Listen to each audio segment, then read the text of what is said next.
A very good morning 9th class students. जैसा कि पिछली वीडियो में हमने साहित्य सागर के लेसन 5 को पढ़ा था, तो आज बच्चों में इस वीडियो में आपको क्वेश्चन आंसर कराऊंगी उसी चैप्टर के, क्योंकि एक्सप्लेनेशन मैं आपको करा चुकी थी और इस वीडियो में मैं आपको उसके क्वेश्चन आंसर्स कराऊंगी। लेसन नंबर 5 अपना अपना भाग्य। तो आइए खोलते हैं लेसन नंबर 5 अपना अपना भाग्य हिंदी वर्कबुक में। तो ये देखिए बच्चों, ये हमारी वर्कबुक है जिसमें हमारे क्वेश्चन आंसर्स हैं और इसका देखिए लेसन नंबर 5 का ये क्वेश्चन आंसर्स यहाँ स्टार्ट हो रहे हैं। पेज नंबर है हमारा 48। तो इस पर देखते हैं हमारा फर्स्ट क्वेश्चन क्या है। पहले हम इसका अवतरण पढ़ेंगे। नैनीताल की संध्या धीरे धीरे उतर रही थी। तो ये हमारा अवतरण है। इससे रिलेटेड जो क्वेश्चन आंसर्स हैं वो हम देखते हैं। नैनीताल की संध्या की विशेषताएं बताइए। नैनीताल की संध्या आंसर होगा इसका, नैनीताल की संध्या धीरे धीरे घनी होती जा रही थी। बादल रुई के रेशे की तरह भाप जैसे बादल सिरों को छू रहे थे। हल्के प्रकाश और अंधेरे से रंग कर कभी वे नीले दिखते, कभी सफेद तो कभी लाल हो जाते। ऐसा लग रहा था मानो बादल लोगों के साथ खेलना चाह रहे हों। तो ये हमारे पहला क्वेश्चन हमारा यहाँ कंप्लीट हो गया बच्चों। नेक्स्ट क्वेश्चन हम देखते हैं। लेखक अपने मित्र के साथ कहाँ बैठा था? वह वहां बैठा बैठा बोर क्यों हो रहा था और क्यों कुड़ रहा था?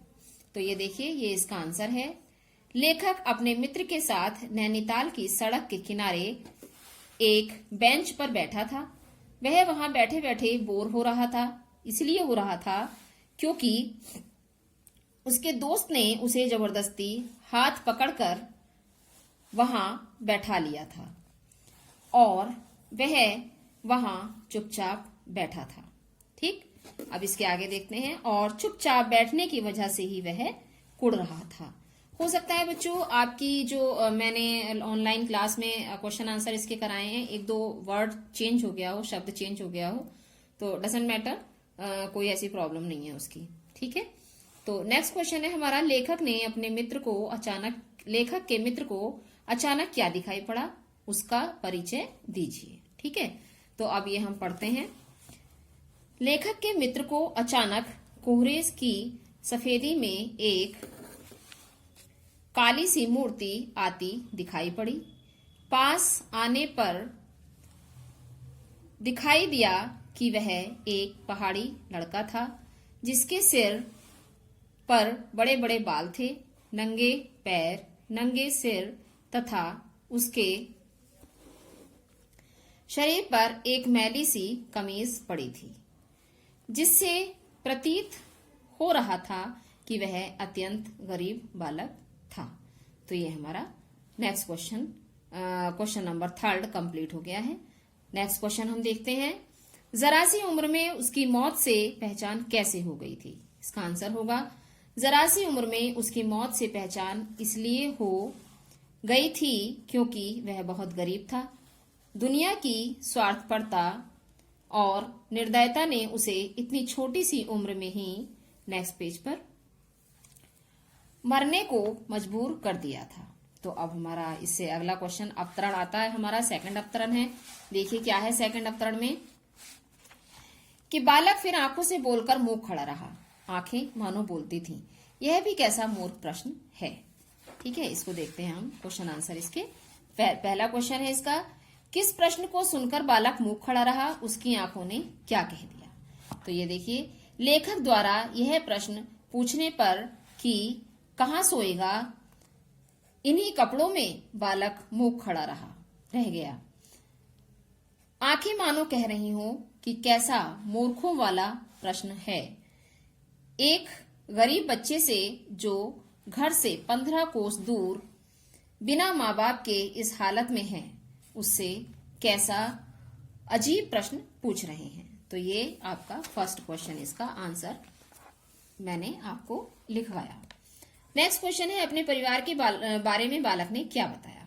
तो क्या बताया था कि मेरे कई सारे भाई बहन हैं, मेरी माँ भूखी रहती है, पिताजी भूखे रहते हैं, माँ भूखी रोती रहती है, यही सब कुछ उसने बताया था। तो देखिए इसका आंसर होगा, अपने परिवार के बारे में बालक ने यह बताया कि उसके कई भाई बहन थे, वहां काम नहीं था, रोटी नहीं थी, बाप भूखा रहता था और माँ भूखी रोती रहती थी। अर्थात उसका परिवार एक बहुत गरीब परिवार था जो सिर्फ परेशानियों का सामना कर रहा था। ठीक है बच्चों, तो ये आंसर इसका कंप्लीट हो गया। नेक्स्ट आंसर है इसका, क्वेश्चन है लेखक को बालक की किस बात को सुनकर आश्चर्य हुआ। लेखक को उसकी इस बात पर आश्चर्य हुआ कि उसका साथी इतनी छोटी सी उम्र में चल बसा था, अर्थात उसकी मृत्यु हो गई थी। ठीक है, तो ये हमारा ये आंसर कंप्लीट हो गया। नेक्स्ट क्वेश्चन देखते हैं। नेक्स्ट क्वेश्चन है लेखक और उसका मित्र बालक को कहाँ ले गए और क्यों ले गए। वकील साहब का पहाड़ी बालकों के संबंध में क्या मत था। मत था मतलब विचार था, उनका क्या विचार था। लेखक और उसका मित्र बालक को वकील साहब के पास ले गए क्योंकि उन्हें एक नौकर की जरूरत थी। वकील साहब का पहाड़ी बालकों के संबंध में यह मत था कि यह बहुत शैतान होते हैं और अवगुण इनमें कूट कूट कर भरे होते हैं। तो ये हमारा आंसर घ सेकंड अवतरण का लास्ट आंसर कंप्लीट हुआ। अब आते हैं अवतरण नंबर 3 पर। भयानक शीत है, उसके पास बहुत कम कपड़े, यह संसार है यार, मैंने स्वार्थ की फिलॉसफी सुनाई। अब देखते हैं इसके क्या क्या क्वेश्चंस हैं। पहला क्वेश्चन है लेखक के मित्र को उदासी का कारण स्पष्ट करते हुए बताइए कि पहाड़ी बालक की सहायता क्यों नहीं कर सका। लेखक का मित्र इतनी ठंड में उस बच्चे की हालत देखकर बहुत उदास था। वह पहाड़ी बालक की मदद इसलिए नहीं कर सका क्योंकि उसके पास 10 का नोट बंधा हुआ था, जिसके कारण वह चाहकर भी उसे खुले पैसे नहीं दे सकता था और 10 का नोट देने पर उसे अपना बजट बिगड़ने का डर था। यह संसार है यार, क्या आजकल के मनुष्यों को की किस प्रवृत्ति का द्योतक है। यह वाक्य जो है, यह संसार है यार, यह वाक्य आजकल के मनुष्यों की किस प्रकार की प्रवृत्ति का द्योतक है। प्रस्तुत वाक्यांश मनुष्य के स्वार्थी प्रवृत्ति होने का द्योतक है। इसके माध्यम से लेखक यह बताना चाहता है। नेक्स्ट पेज पर नेक्स्ट क्वेश्चन है हमारा, अपना अपना भाग्य कहानी में निहित व्यंग को स्पष्ट कीजिए। कहानी अत्यंत मार्मिक बिंदु पर आकर समाप्त होती है तथा यह स्पष्ट करती है कि आजकल के लोगों में दयालुता और परोपकार जैसे मूल्यों का अभाव हो गया है, जिसके कारण कोई मजबूर तथा दयनीय स्थिति से जूझते हुए व्यक्ति की सहायता करने के बजाय उसकी परिस्थिति को अपना अपना भाग्य बताकर हर कोई उससे अपना मुंह फेर लेता है और अमीर लोग अपनी संपत्ति के कारण मौज उड़ाते हैं और उनके दूसरों के दुखों को वो कोई दुख दर्द नहीं समझते। ठीक है, तो ये हमारा इसका आंसर कंप्लीट हो गया। नेक्स्ट क्वेश्चन है हमारा, अपना अपना भाग्य कहानी के शीर्षक की सार्थकता पर प्रकाश डालिए। ये देखिए, इस कहानी का शीर्षक अत्यंत सार्थक प्रतीत होता है। यह कहानी एक ऐसे गरीब उपेक्षित बच्चे की है जो अभाव में अपना जीवन व्यतीत करता है और अंततः तनावपूर्ण जीवन व्यतीत करते करते उसकी मृत्यु हो जाती है। वहीं अमीर वर्ग गरीब लोगों की मदद करने की बजाय गरीबी को उनका भाग्य बताते हैं और अपना अपना भाग्य बताकर उसके हाल पर छोड़ देते हैं। तो बच्चों, ये कहानी हमारी यहाँ कंप्लीट हो गई। इसके क्वेश्चन आंसर्स भी कंप्लीट हो चुके हैं। तो लेसन 5 हमारा, जिसका नाम था अपना अपना भाग्य, वो कंप्लीट हो गया है। अब हम चैप्टर नंबर 6 पर आते हैं। इसी का पार्ट हम पढ़ेंगे, गद्य का बड़े घर की बेटी। तो आप अपनी बुक ओपन करें, बड़े घर की बेटी। स्मॉल बुक से मैं आपको पढ़ाऊंगी। You can take out your small book, text book, Hindi साहित्य। ओके, तो देखिए, ये है हमारी बुक और हम इसी की लेसन नंबर 5 को पढ़ेंगे, 6 को, सॉरी। तो देखिए ये हमारा लेसन नंबर 6 है, बड़े घर की बेटी। कहानी शुरू करने से पहले बच्चों मैं आपको बताऊंगी कि ये कहानी बहुत ही मध्यम वर्गीय परिवार की है, जिसमें बेनी माधव सिंह हैं और उनके 2 बेटे हैं जिनका नाम श्रीकंठ सिंह है और छोटे बेटे का नाम लाल बिहारी है। तो 2 बेटे हैं इनके, बड़े बेटे श्रीकंठ सिंह और छोटा बेटा लाल बिहारी। श्रीकंठ सिंह की पत्नी है आनंदी, जो बहुत ही मायके की तरफ से बहुत ही अच्छे कुल से बिलोंग करती है। वो बहुत अच्छा परिवार है उसका, काफी पैसे वाले लोग हैं। लेकिन यहाँ आकर जब वो उसका विवाह होता है श्रीकंठ सिंह से, तो बहुत ही सामान्य सा परिवार उसको देखने के लिए मिलता है, सामान्य सा घर उसको देखने के लिए मिलता है। तो देखिए कहानी में पढ़ते हैं क्या होता है। बेनी माधव सिंह गौरीपुर गांव के जमींदार और नंबरदार थे। उसके पितामह किसी समय बड़े धन धान्य से संपन्न थे। गांव का पक्का तालाब और मंदिर, जिसकी अब मरम्मत भी मुश्किल थी, उन्हीं के कीर्ति स्तंभ थे। बेनी माधव सिंह अपनी आधी से अधिक संपत्ति वकीलों को भेंट कर चुके थे। उनकी वर्तमान आय 1000 वार्षिक से अधिक न थी। अर्थात बेनी माधव सिंह के जो पूर्वज थे वो कभी काफी पैसे वाले थे, जमींदार थे। गांव में तालाब, मंदिर वगैरह सब उनकी संपत्ति थी। लेकिन अब जो थी उनकी स्थिति कुछ पहले से नाजुक हो चली थी। अब उनकी आर्थिक स्थिति इतनी मजबूत नहीं थी। ठाकुर साहब के 2 बेटे थे। बड़े का नाम श्रीकंठ सिंह था। उसने बहुत दिनों के परिश्रम और उद्योग के बाद बीए की डिग्री प्राप्त की थी। अब एक दफ्तर में नौकर था। छोटा लड़का लाल बिहारी दोहरे बदन का सजीला जवान था। भरा हुआ मुखड़ा, चौड़ी छाती, भैंस का 2 सेर ताजा दूध सुबह सवेरे उठकर पी जाता। श्रीकंठ सिंह की दशा बिल्कुल विपरीत थी। इन नेत्र प्रिय गुणों को बीए इन्हीं 2 अक्षरों पर न्यौछावर कर दिया था। इन 2 अक्षरों ने उनके शरीर को निर्बल और चेहरे को कांतिहीन बना दिया था। अर्थात पढ़ लिखने के बाद इंग्लिश में उन्होंने डिग्री प्राप्त की थी। पढ़ने लिखने के कारण ही, या ये कहिए कि पढ़ाई में अधिक मेहनत के कारण उनके शरीर की जो, उनके चेहरे की जो कांति थी, चमक थी, वो फीकी पड़ गई थी। उनका शरीर दुर्बल हो चला था। श्रीकंठ सिंह अंग्रेजी डिग्री के अधिपति होने पर भी पाश्चात्य सामाजिक प्रथाओं के विशेष प्रेमी न थे। हालांकि उन्होंने अंग्रेजी में ही डिग्री प्राप्त की थी, लेकिन फिर भी वो वेस्टर्न कल्चर को अधिक पसंद नहीं करते थे, बल्कि वे बहुधा बड़े जोर से उसकी निंदा और तिरस्कार किया करते थे। बल्कि क्या था कि वो पश्चिमी संस्कृति की निंदा करते थे और उसका तिरस्कार यानी कि अपमान किया करते थे। दशहरे के दिनों में वे बड़े उत्साह से रामलीला में सम्मिलित होते और स्वयं किसी न किसी पात्र का अभिनय करते। प्राचीन सभ्यता का गुणगान उनकी प्रकृति का प्रधान अंग था। यानी कि प्राचीन सभ्यता, जो हमारे देश की सभ्यता थी, उसका गुणगान करना उनका प्रथम जो था वो कर्तव्य था। कर्तव्य ही समझ लीजिए, क्योंकि वो अपने देश की संस्कृति को बहुत ज्यादा पसंद करते थे। सम्मिलित कुटुंब के तो वे एकमात्र उपासक थे, अर्थात ज्वाइंट फैमिली को वो प्रेफरेंस देते थे। आजकल देश दोनों के लिए हानिकारक समझते थे। वो उसे जाति और देश दोनों के लिए ये लाइन छूट गई बच्चों यहाँ से। आजकल स्त्रियों को कुटुंब में मिलजुल कर रहने की जो अरुचि होती है, वह उसे जाति और देश दोनों के लिए हानिकारक समझते थे। अर्थात वो ऐसी महिलाओं को बिल्कुल पसंद नहीं करते थे जो एकल परिवार के पक्ष में थी। वो चाहते थे कि हमेशा परिवार को मिलजुल कर रहना चाहिए और ज्वाइंट फैमिली को ही वो प्रीफर करते थे। यही कारण था कि गांव की ललनाएं उनकी निंदक थीं। अर्थात जो गांव की कुछ महिलाएं थी वो उनकी इस बात पर निंदा भी करती थी। कोई कोई तो उन्हें अपना शत्रु समझने में भी संकोच नहीं करती थी। स्वयं उनकी पत्नी को इस विषय में उनसे विरोध था।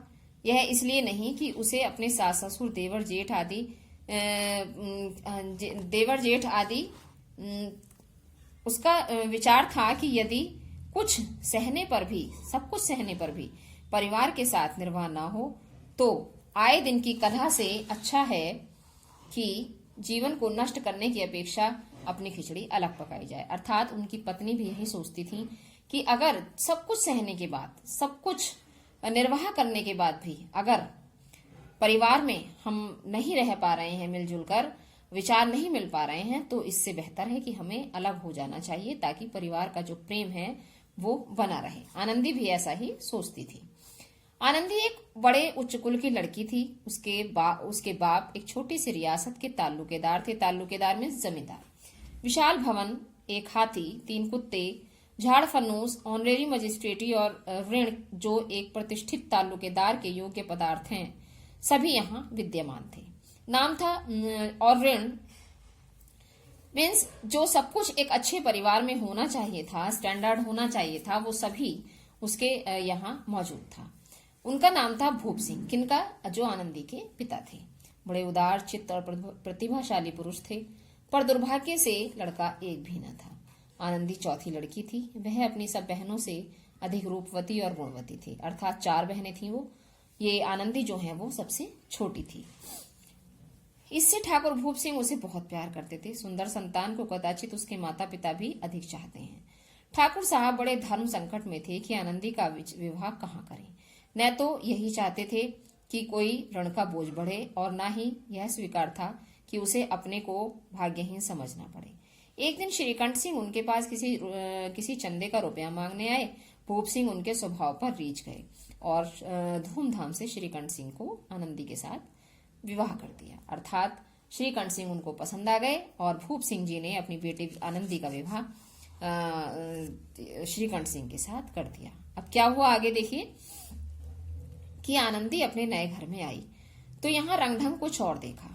जिस टीम टाम की उसे बचपन से ही आदत थी, वह यहाँ नाम मात्र को भी नहीं थी। अर्थात जितना शौक था उसको पहनने का, सब कुछ शौक पूरे करने का उसे अच्छा लगता था अपना, तो लेकिन वहां ससुराल में कुछ भी ऐसा नहीं था।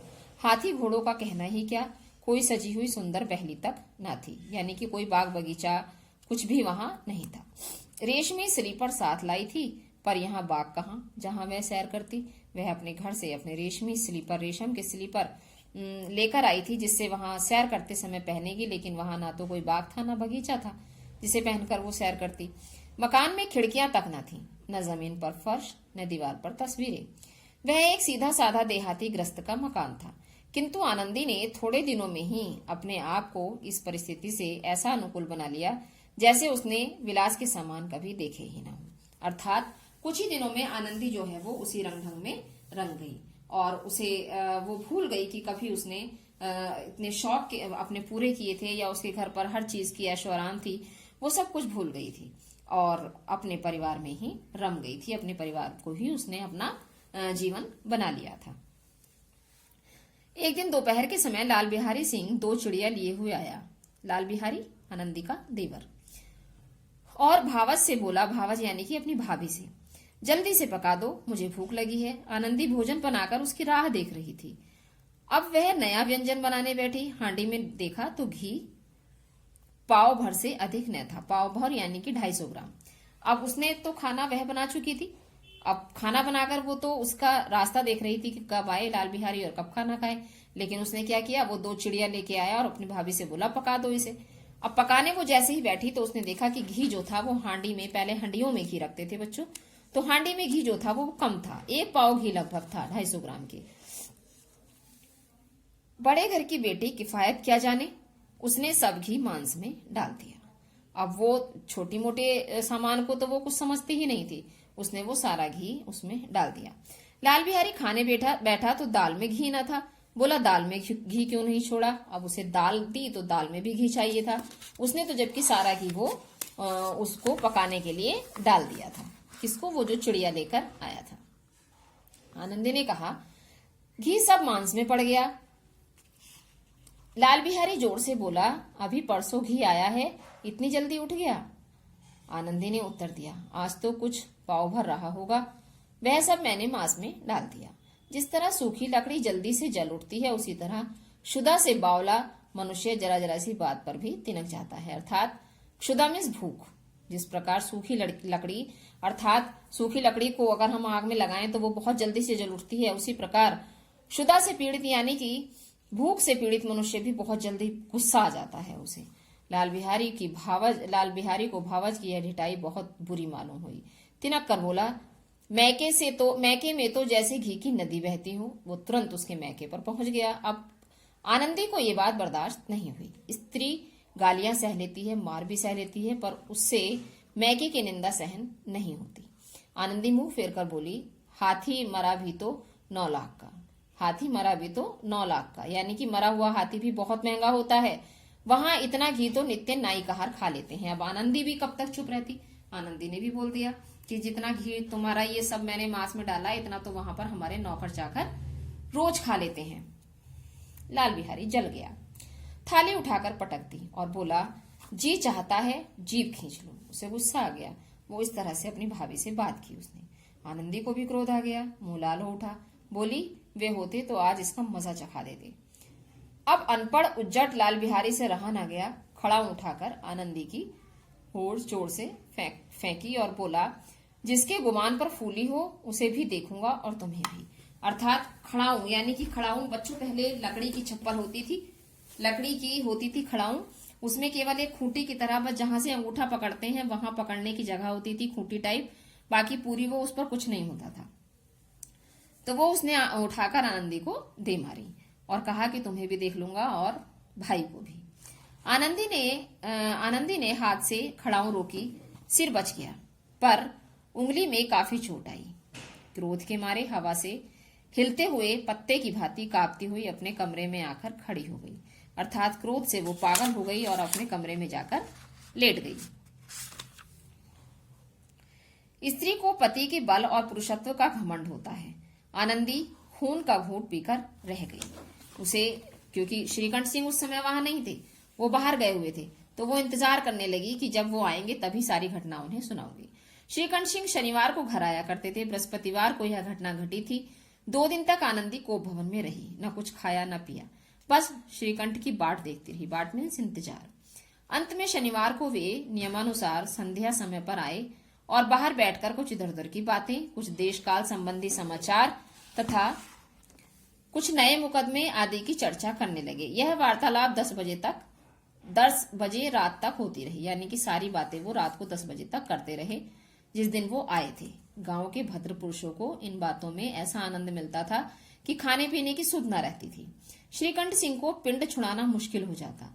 ये 2-3 घंटे आनंदी ने बड़े कष्ट से काटे। किसी तरह भोजन का समय आया, पंचायत उठ गई।